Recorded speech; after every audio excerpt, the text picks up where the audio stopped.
दिफेन बर' दिनै इलेक्शन नामाव गावजों गाव दिनै बुलाय सुलाय मानो खालामजेनखो नोंसोरनो इउपिपिएल एबसु दिनै मोनसेयानो ज' इउपिपिएल माबा मोनसे अबेबा एबसुआ दायनिफ्राय बारग'नो हाया आरो एबसुआ दायबावब्ला इउपिपिएल बारग'नो हाया दायनिफ्राय गथना जादों दा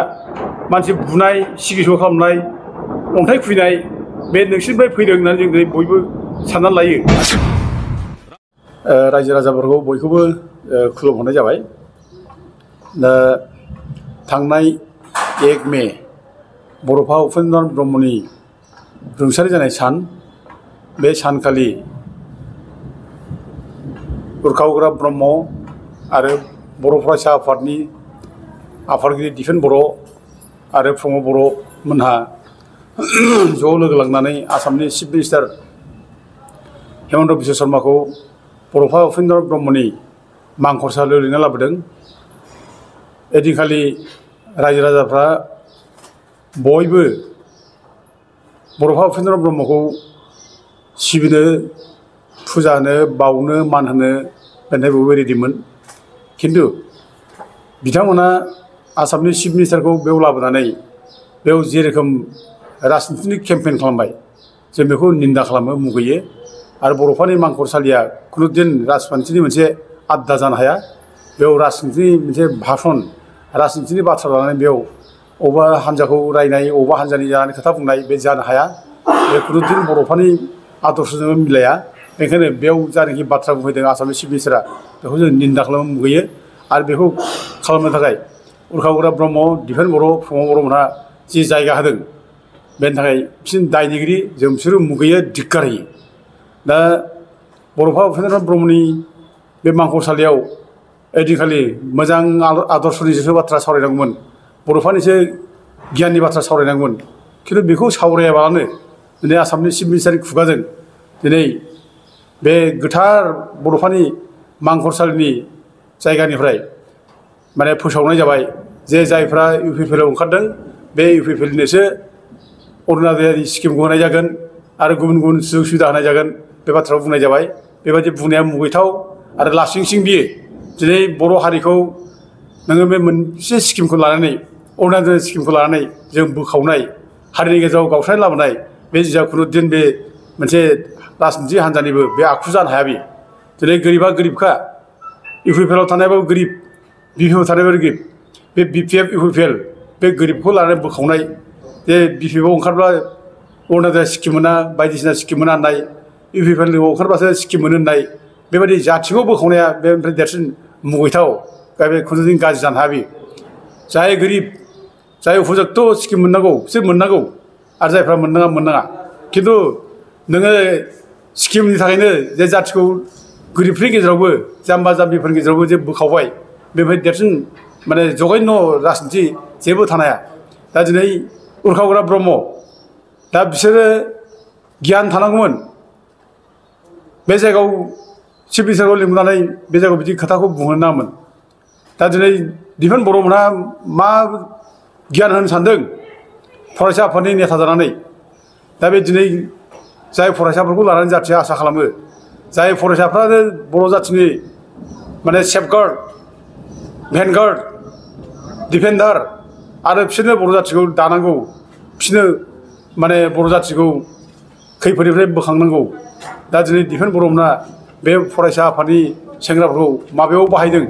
लासिंसिं दिनै बे अरुणाचल स्किम राननाय अरुणाचलनि बाथ्रा बुंनानै जाथिखौ बोखावनाय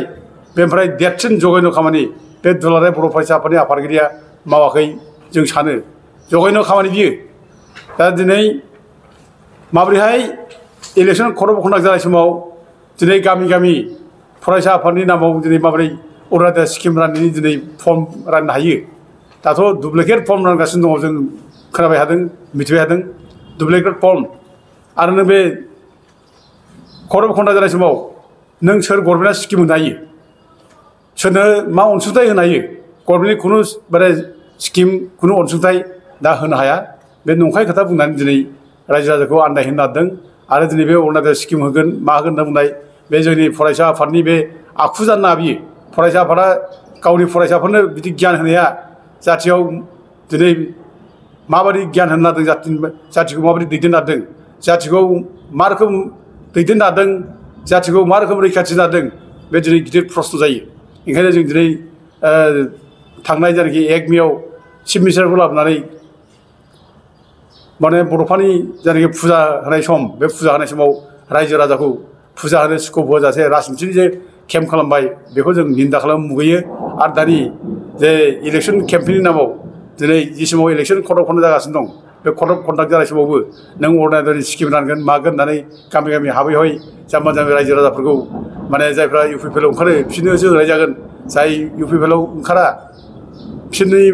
माने स्किमखौ दाना होनाय जागोन PMY न'नि स्किम बेखौ दाना होनाय जागोन अर्डिनारिखौ होनाय जानाय नङा होननानै बुंनाय बेफोर जिनिसा दुखुनांथाव जाथिखौ माने बोखावनाय स्किमखौ लानानै बे खुनुदिन सहाय जाथावथाव नङा बेखौ खुनुदिन जों माने सहाय होनो हाया मदद होनो हाया दा आं बेयावनो बुंनो लुबैयो उरखावग्रा ब्रह्मखौ उरखावग्रा ब्रह्मआ गोदोनिफ्राय जाथिखौ बिदिनो बुखावबाय सा खोला लानानै बुखावबाय सानजा सोनाब लानानै बुखावबाय आरो दाबो बिदिनो स्किमखौ लानानै नोङो गोरिब गुन्द्रानि माने गेजेराव बोखावबावसै UPPL BPF होननानै बे बेसेबां माने सैजो खालामथाव नङै बाथ्रा बियो दा दिनै आङो बुंनो लुबैदों उरखावग्रा ब्रह्मखौ बे बड'फानि बे मांखरसालियाव माबोरैहाय नोंनि दादागिरिया बोरै सोलियो नों माबोरै दादागिरि खालामगासिनो दङ नोंथ' गोदो जेरै हिटलारनि खामानि मावदों गोदो एबसुनि प्रेसिडेन्ट जानाय समाव दासिमबो नों हिटलारनि आखल नों दाबो जोबाखै बे उपेन्द्र ब्रह्मनि बे मांखरसालि सिङाव माबोरैहाय UG ब्रह्मनि मोनसे प्राइभेट स्कुला बोरै बेयाव थानो मोनो बोरै खुलिदों बे स्कुल माबाखौ स्कुलखौलाय उपेन्द्र ब्रह्मनि माने मांखरसालि सिङाव सोर थोनदों सोर खुंदों बेखौलाय लाजिनाय गैया नामा बेयाव दिनै मांखरसालिखौ बानायदों बे दतमा ओनसोलनि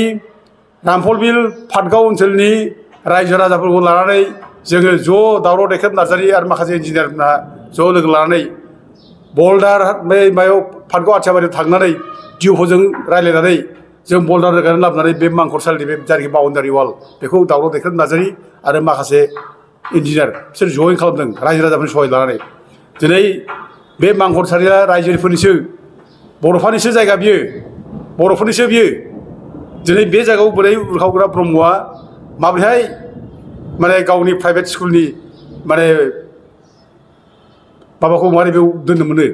प्राइभेट स्कुलखौ बोरै बे जायगायाव खुलिनो हायो इमिडियेट उथायनांगौ बेखौ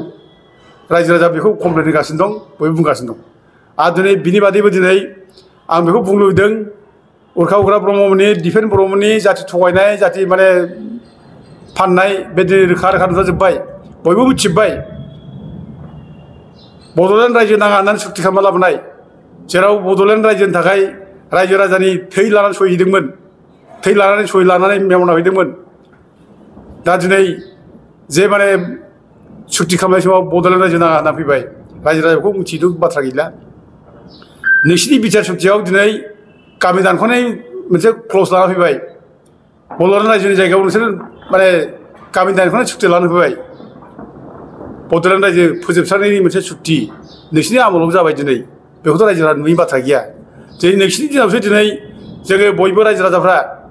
जे बड'लेण्ड रायजो BTC बे जोबनायनि लामायाव जे फैबाय BTC 6 जोबनायनि लामायाव फैबाय बेखौ जों दिनै रायजो राजाफ्रा नुयि बाथ्रा गैला दिनै जोंनि मेगनावनो रायजो राजा बयबो गावनि मेगनजोंनो दिनै नुनो मोनसिगोन जे गोदो गोदाय जेरै माने बर'फ्रा रायजो दंमोन राजा दंमोन डिमापुर माइबं नोगोराव बर'फ्रा माने रायजो खुंदोंमोन बे बाथ्राखौ जों जेरै बुङो रायलायो दिनै थद्रुब दिनैबो जों दिनै बे बाथ्राखौनो जों रायलायनो मोनसै खोनासंनो मोनसै दा नुगासिनो दङ जे जोंहा बर'फ्रा माने BTC दंमोन बे BTCआ जोबलांबाय बे बाथ्राखौ दिनै दुखुनांथाव जारिमिनखौ जों नोंसिनि खर्मनि गेजेरजों जों दिनै बर'फ्रा नुनो मोनसै नोंसिनि दिनावनो दिनै बर' जाथियाव दिनै न' बां सावना ओंखारजानाय मानसि गावथारजानाय बुथारजानाय बे जिनिसखौ दिनै नुगासिनो दङ गाबगु खुगु आलाय सिलाय जानाय बेखौनो जों नुगासिनो दं नोंसिनि दिनावनो दिनै माने बर'फ्रा जेल जागोमानाय आलाय सिलाय जानांनाय जेलनिफ्राय गगोन ना गवा बेबो खुनु माने गेरेन्टि गैया दिनै जायफ्रा दं बाहेरायाव बिसोरबो असान्ति बिसोरो दिनै जेलाव थांफिननांगौ जागासिनो दङ दा बेबायदि अबस्था दिनै नोंसोर जे जाथि फाननाय खामानि मावगासिनो दं नोंसोर जाथिखौ थगायगासिनो दं दिनै मोनफा मोनफा रोखा रोखा दिनै नुगासिनो दं नोंसोर थगायनानै जोबनो रोंला दा बेनिखायनो दिनै नैबे जानाखि नोंसोर माने फैगौ इलेक्सन नामाव जाथिखौ बोखावबाय जाथिखौ जे माने गोरिब गुन्द्राफोरनि गेजेराव जे अननाय स्किमखौ लानानै जे नैबे इउपिपिएल नैबे बिपिएफ नैबे माने बिजेपि नैबे कंग्रेस होननानै जाथिखौ बोखावलायबाय बे मुगैथाव खामानिसो मावगासिनो दं जाथिखौ बिदि बोखावनो हाया आरो बिदि बोखावनायखौ खुनुदिन रावबो सैज्य खालामनो हाया बेखायनो रायजोफ्रा दिनै बयबो बुजिनो सम जाबाय बुजिनांसिगोन बिसोरो दिनै थगायगासिनो दं नंखाय बाथ्रा बुङै बुङै दिनै अरुण'दय स्किम होगोन होननानै दिनै गामि गामि मोना मोना थाङै थाङै फैसा राननाय रायजोखौ मिसलिड खालामनाय बे जागासिनो दं खबरदार रायजोफोर जाहाथे बेबायदि जों मिसलिड जाया आं बेखौ रायजोफोरखौ दिनै खावलायहरनाय जायो दिपेन बर' दिनै इलेक्सन नामाव गावजों गाव दिनै बुलाय सुलाय मानो खालामजेनखो गावजों गाव अन्थाइ खुलायनाय सिगि स' खालामलायनाय बुलायनाय दिनै जागासिनो दं आरो बेखौ स्टार्ट खालामदों नोंसोरनो इउपिपिएल एबसु दिनै मोनसेयानो ज'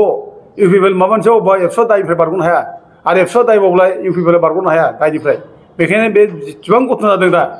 मानसि बुनाय सिगि स' खालामनाय अन्थाइ खुबैनाय बे नोंसोरनिफ्राय फैदों होननानै जों दिनै बयबो साननानै लायो आरो बे जागासिनो दं दा बेखायनो दिनै नोंसोर बेखौ मानो स्टार्ट खालामखो दिनै बुलाय सुलाय दिनै मानो लाबोखो नोंसोर सान्थिनि खोथा बुंबाय थायो बिटिआरआव सान्थि फैबाय गोजोन फैबाय होननानै दिनै खिन्थु नोंसोरनि दिनाव मारै बुलाय सुलाय मारै स्टार्ट जाखो बन्द' खालाम इमिडियेटलि जाथिनि सार्थ बे इलेक्सन थाखाय जों गावजों गाव बुलाय सुलाय जानो नाङा आरो जों बेखौ रावबो लाय होनो हाया